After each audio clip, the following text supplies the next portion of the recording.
전 국민대학교 정치대학원장 박휘락 교수입니다.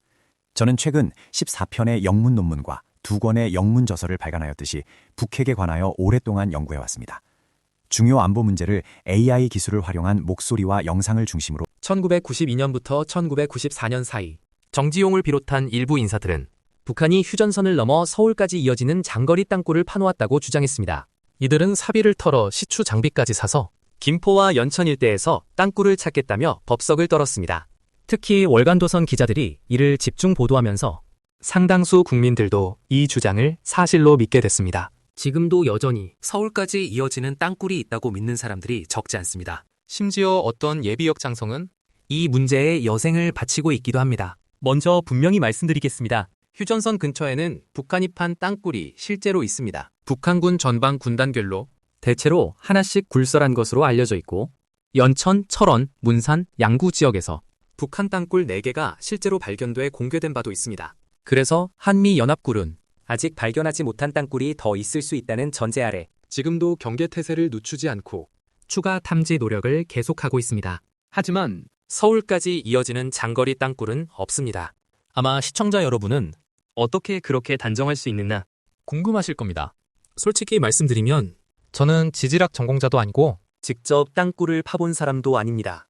다만 이 장거리 땅굴 논란과 관련해서는 상급자의 명령을 받아 약 일주일간 집중 탐사와 검증을 수행한 경험이 있습니다. 1990년대 초 정지용 등의 주장이 사회적 이슈가 되었을 당시 육군은 상당히 곤란한 상황에 처해 있었습니다.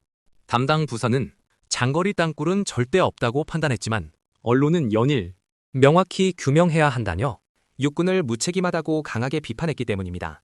결국 당시 육군의 최고 책임자는 직접 사실을 확인할 필요성을 느꼈고 여러 사전 끝에 제가 그 임무를 맡게 되었습니다. 저는 당시 이 문제를 집중 보도했던 월간조선 기자와 함께 정지용을 비롯한 관련 인사들을 직접 만났고 그들이 텐트를 치고 땅굴을 찾고 있다던 현장도 방문했습니다. 그들이 땅속에서 들린다고 주장한 녹음도 직접 들어봤고 그 소리를 연구소로 가져가 기계음인지 아닌지도 분석해봤습니다. 정지용 씨가 살던 아파트에 찾아가 가족들도 만나갔고 땅속 소리라는 게 실제로 어떤 것인지 확인하려고 무극 금광에 들어가 지하 깊숙이 내려가 보기도 했습니다. 그래서 감히 말씀드리건대 일반인보다는 이 땅굴 문제를 조금 더 들여다본 사람이라고 생각합니다. 장거리 땅굴 문제에서 가장 기본적이고 결정적인 요소는 바로 배수의 과학입니다. 땅굴은 물이 입구 쪽으로 흐르도록 경사를 계산해서 파야 합니다. 이게 안 되면 땅굴 자체가 유지될 수 없습니다. 일반적으로 장거리 땅굴을 파려면 최소 0.3%의 경사가 필요하다고 합니다. 쉽게 말해 1km를 파면 출구가 입구보다 3m 높아야 합니다. 10km면 30m, 20km면 60m, 30km면 90m입니다.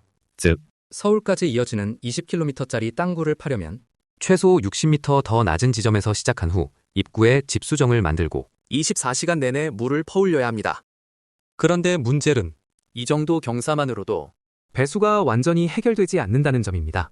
중간중간 여러 개의 집수정을 설치하고 양수기를 계속 가동해야 하는데 과연 북한군이 연천, 문산, 김포 일대에서 이런 시설을 남한 몰래 설치하고 운용할 수 있었을까요? 더 심각한 문제도 있습니다.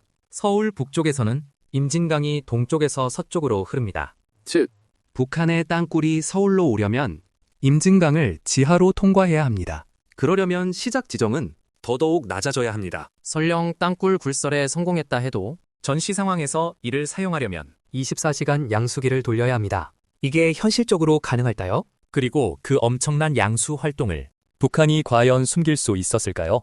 또 하나의 문제는 흙 처리입니다.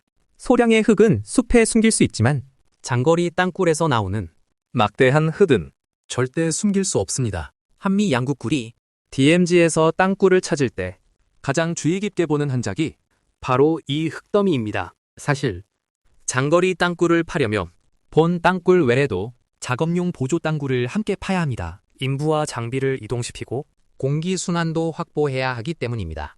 이 모든 걸 비밀리에 한다는 건 사실상 불가능합니다. 그렇다면 1990년대 초 차감기 소리라며 공개됐던 녹음은 무엇이었을까요? 믿기 어려울 수도 있지만 그 소림은 녹음기 자체의 소음이었습니다.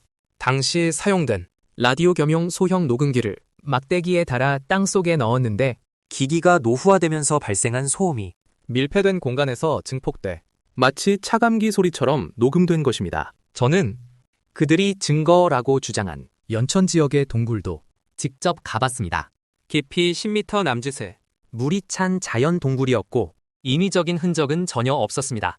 그들은 우리가 탐지하니까 북한이 일부러 물을 채웠다고 주장했지만 객관적으로 봤을 때 군사 땅굴로 볼 근거는 없었습니다. 마지막으로 한 가지 말씀드리고 싶습니다. 서울까지 이어지는 땅굴이 있다고 믿는 분들의 출발점은 대체로 애국심입니다. 하지만 근거 없는 애국심은 군의 대비 태세를 혼란시키고 국민을 불필요하게 불안하게 만들 수 있습니다.